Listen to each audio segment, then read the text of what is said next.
Why, hello. I'm avoiding legal snags by telling people they're being recorded. That's what it said at the top of my screen. So you're being recorded again, Anna. Yeah, you keep doing. I just keep waiting for you to forget, and then that's when I'm going to swoop in. And then you can quickly sue me. I didn't know this was being recorded. I got student loans to pay off, so yeah, so it I makes gotta sense. do what No, I gotta do. Yeah, no, I understand. I understand. Well, I'll try next time. I'll do my best to forget. Thank you. Thank you. Yes, hello and welcome. We took a short break because of all kinds of reasons, and now we are back. And we thought that what we would do today was talk a little bit about probability versus possibility. And I can give a quick illustration because at some point, Anna and I were hiking.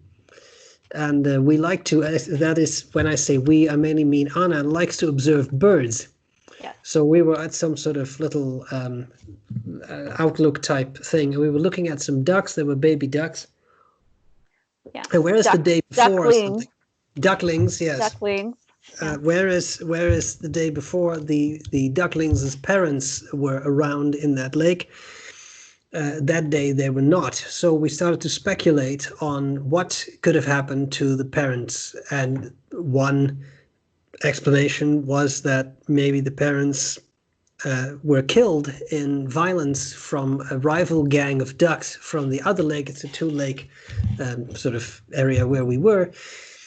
So that would be an explanation. Maybe it was gang-related violence between ducks that these parents were killed. This is a possible solution. Another possible solution to the absence of the parent ducks was that maybe these parent ducks were suicide bombers and had blown themselves up. This was another possible explanation. But then we also realized that there was a more probable explanation, which was that the parents were just out of sight. And that was pretty much it for whatever reason, and then later they would return. So I think that was the short introduction to, you can look at the world in terms of possibility, in terms of probability, and those are not necessarily the same, but unfortunately they're often confused. Yeah, very good. Very good. And we've also educated you now on the little known world of duck related gang violence. Yeah, it is little known, but ducks are little bastards, so. They really are. They really are. So yeah, so we thought talking about this difference between possibility and probability would be a good way to talk about conspiracies and conspiracy theories, because often when you are having a conversation with someone that really this is what they're talking about is more conspiracy theories, it can be a difficult conversation because it can turn into, again, one of those discussions where you're trying to prove that they are wrong or trying to see it your way, when really it's a way of reframing that conversation of the two of you are speaking about two different things. Usually the person that is engaged more in the conspiracy theories, they're talking about possibilities, right? That really there are possibilities that sure, it is possible that those ducklings' parents were, killed in gang-related violence. Is that the probability, the probable answer of what actually happened? No, right? That's probably not what happened, but that is a possibility. So this can be a way to reframe our thinking of when we're talking to someone who is more in that conspiracy realm of, rather than just shutting them down and saying you are wrong, to acknowledge that you are talking about possibilities. Sure, the things that you were talking about, I cannot 100% prove that they in no way could happen or have happened, that there is the possibility that this has happened.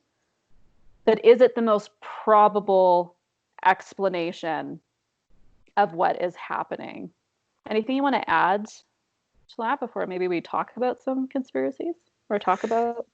No, I think that was a very clear explanation. Yeah. We didn't see any fly-by shootings, so the gang-related duck violence was at the very least not observed by us, so I think has to be relegated to the realm of possibility. Yes, we did not observe it.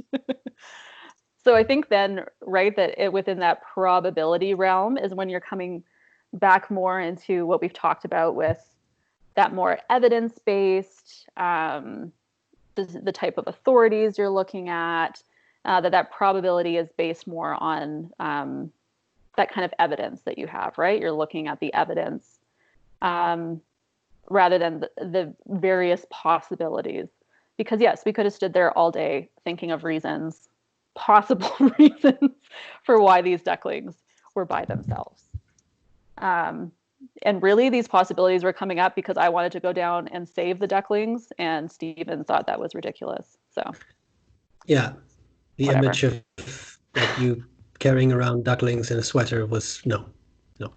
I did that as a child. I rescued someone gave me 3 ducklings that had missed their parents. So I was just filling my duty. So it was a natural response. Yeah. Yeah. It was a probable response based on past behavior. I understand. Yeah. I don't know. Do you want to talk about some types of conspiracy theories that you've come across, or how you respond to someone? Sure. One that I saw, I have seen come by a couple times now, which I think is quite timely, is the complicated idea that the coronavirus that we are currently facing is not only created by the government, but is created by the government with a very specific purpose, namely to also create vaccines, which are not actually vaccines, but are actually mind control substances that once you are injected with them, the government can use to control your mind. Now, there is a lot to unpack there, but in a nutshell, first of all, as a cognitive neuroscientist, I wouldn't be 100% sure how an injected substance would control your mind. The closest I could come up with is something like a truth serum, but that does not control your mind, that just lowers your inhibitions. Yeah. So is it possible that some government, or maybe a conglomerate of governments, has come up with a virus so that the virus was created in some lab somewhere and then spread throughout the world, then vaccines were made that are actually mind-controlling substances, and this was the plan all along? That is possible. Is it probable? That I'm not 100% sure of. That this is a very probable scenario, that the government would really want to control your mind. Maybe the government would want to control your mind, but I mean, I don't necessarily think that in this context that is the most probable of explanations. So then if you were to be having a conversation with someone that was coming from those more of possibilities like that, how would you, in a way, because we talked about kind of having discussions that doesn't shut someone down or belittle them, how would you, coming from more of a probability-based outlook, respond to someone that is going from those possibilities? What would you bring up? Whistling backhand, but beyond that, in a more concrete and also constructive fashion, I would really, I think, kind of go to, for this to be probable, there have to be several layers of evidence, right? And I would like to know what kind of evidence specifically then there would be for this. And the fact that it was posted on some sort of forum somewhere online, of course, does not necessarily mean that that is also true. So then to me, that refers to a lot of things we've talked about: who says so, and where does it come from, and how convincing is it, all these kinds of things.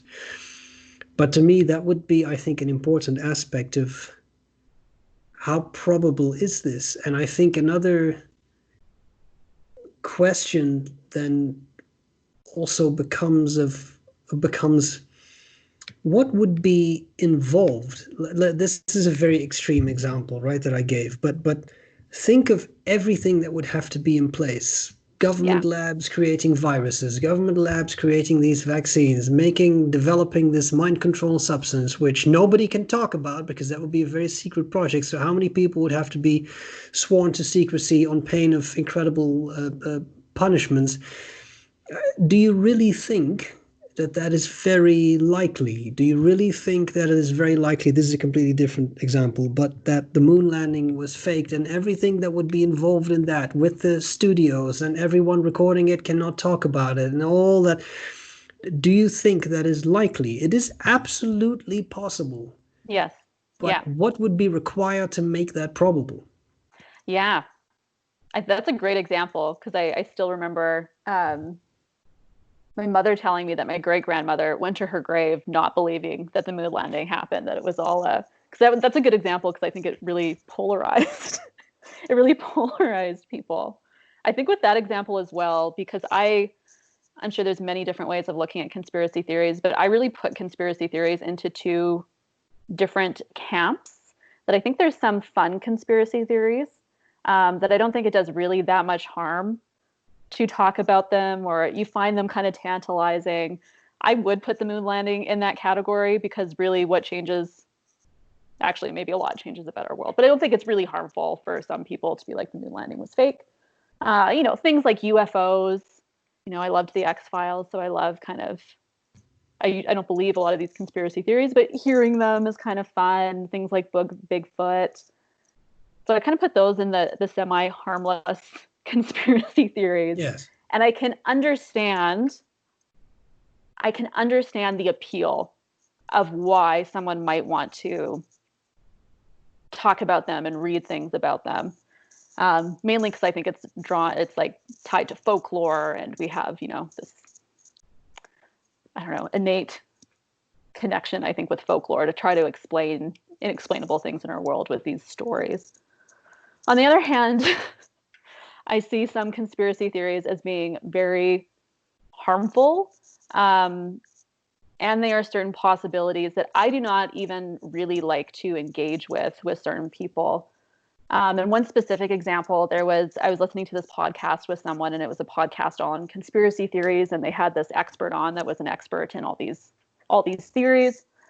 And one of his theories that he went into great detail about was about the Sandy Hook school shooting, that he had evidence that it was actually all staged, and it was an attempt by government, or not by government, but I don't know, by someone, to basically take away gun rights, but then said it was all staged. So these children did not actually die. These teachers that had died protecting these students had not actually died. And I found that quite insulting, quite insidious, because in that case, I find it really disrespectful to the families that did lose children in that school shooting, to the families that lost their adult children, that died protecting or trying to protect these students. So in those cases, sure, it's a possibility that it was all staged. Can I prove that beyond a shadow of a doubt it was not staged? I wasn't personally there, so no, I am taking it on the word of what was reported in the news. Do I think it is probable that some kind of body staged this and the mass media wasn't able to figure out that this was fake? No. In that case, no. So as well, if I was having a discussion with someone, I think how I would approach these two different camps of conspiracy theories, I would perhaps approach it differently as well. And also point out that human side of that really damaging side, to say to someone of like, okay, but people have died from this. People are suffering from this. So especially with Corona right now, right? Like there are very real people dying, suffering with this, living in fear. So it can become damaging in that case. Does that make sense? Yeah, I know. Oh, you got really quiet. Is your mic on? should be on. Oh, I can kind of hear you. Go ahead. I muted my microphone. Oh, now it's off completely.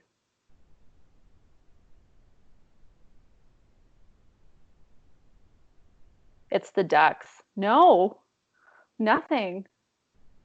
I can hear you a little bit there. How about now? Now I can hear you. Tell you.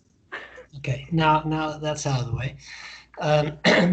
No, I think that's a good point. So I don't know if that came through. I just muted my mic because there was a giant dump truck which was clearing up the garbage containers. So I thought I would, but then maybe I've messed everything up. So no, I think it's a very good way to look at things. I mean, I also think that you have to take into consideration you may not be able to change someone's viewpoint, right? If someone really believes that a conspiracy theory is real, well then it's known to be almost impossible to change people's mind. Think even of people who believe the Earth is flat, and then you show them a satellite picture of the Earth being a globe, and they say, "Yeah, it's a fake picture." Like, I mean, this way there is no winning. You cannot move beyond a certain point, I think. Yeah. With certain people. And that can be frustrating, and that's the way it is, I think, sometimes. But I think it's a good way to look at things. Like some conspiracies may be relatively benign and don't really hurt anyone, and others are definitely a problem. Yeah, and that's definitely an issue that I think we face now, and that will determine a bit how we get out of a coronavirus crisis. But yeah, this is complicated.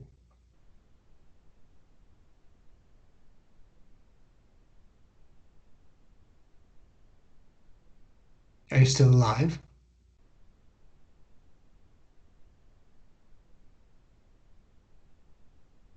Am I frozen completely?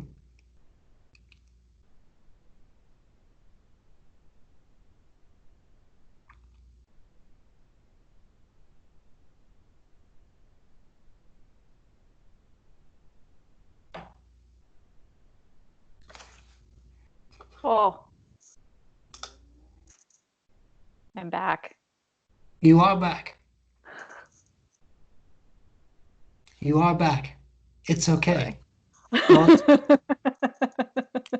We shall edit. So many technical difficulties. Okay. We shall edit this. We shall edit this one. Yeah, no. I think that that's true, and that's an issue, right? It's an issue of you. Some of these things are innocent, and some of these things are less innocent, I think. And I also I wouldn't want to say that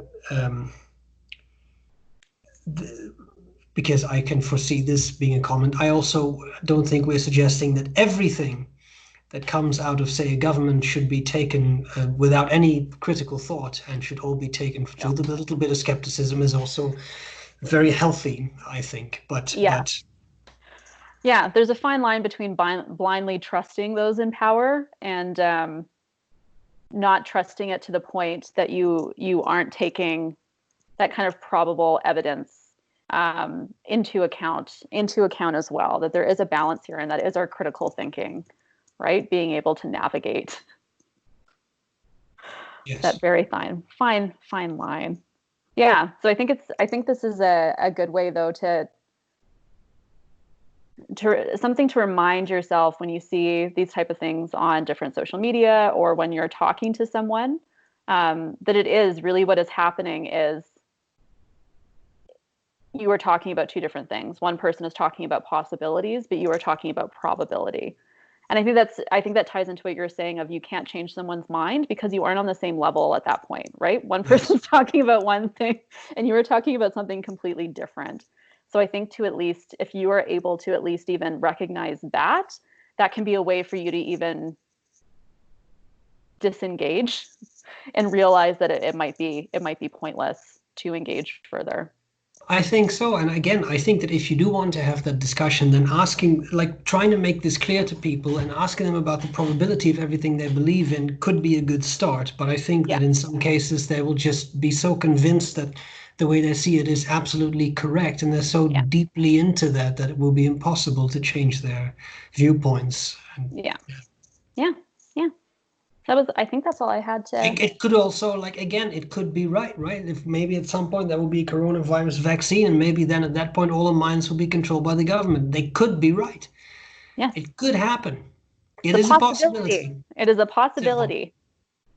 And then there will be more gang-related duck violence too, and there will be all these things at the same time. Well, we will have no defenses against the ducks if all of our minds are controlled. I know. That's fine. I will gladly bow down to my new duck overlords. I'm fine with that. Good. The image is colorful. Yes. Just me swimming in the pond, just trying to. Between the suicide ducks and the Oh, awesome. Then we had our final issue of what next.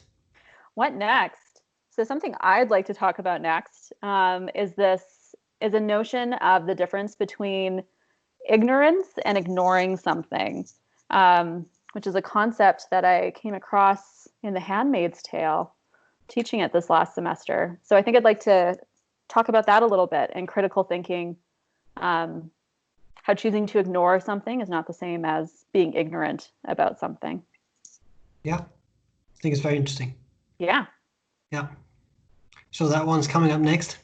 And then the other one we wanted to talk about probably after that is the concept of learning through experience, looking at Descartes. So looking at critical thinking, how to learn through experience. But I want to challenge that a little bit too, about how that's also a very privileged position if you are able to learn through experience, and how you might be able to close some of those gaps if you are unable to. Yeah, sounds cool. Obviously. Probably cool. Yeah. I think there's a high probability that it's going to be very cool. Probably cool. And it'll probably not take as long as this last break. My life is evened out a bit, so we'll be back sooner. Yeah, no, I still get questions from people like, when's the next one coming out? So yeah, no. We shall try to be more consistent, but I know. Roger really looks forward to them, so I know he. Yeah, I know. Yeah. Okay. All right.